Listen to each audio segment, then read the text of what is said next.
اسکلمون کردن گذاشتنمون کنار. مملکت نیست که، دیوونه خونه شده هستن. طرف میره پدر صاحب مردم در میره تو سلق دادگاه میگه که من اگه بشم رفیقام لباسونو میزنم به نام. من تو چه گویی هستی که لباسونو بزنم به نام؟ بیناموس.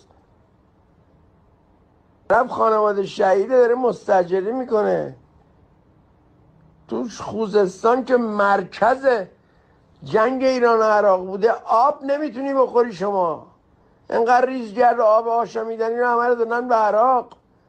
نسل کشی یعنی چی؟ یعنی همین.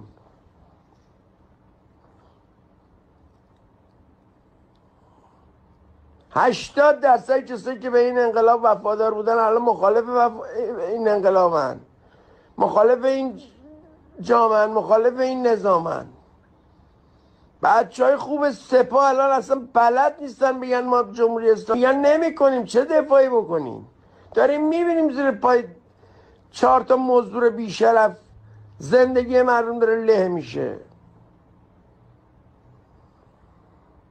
طرف میاد تو دفتر من الان میگه طلاق میخوام. میگم اون آقا که میگه دوست پسرمه.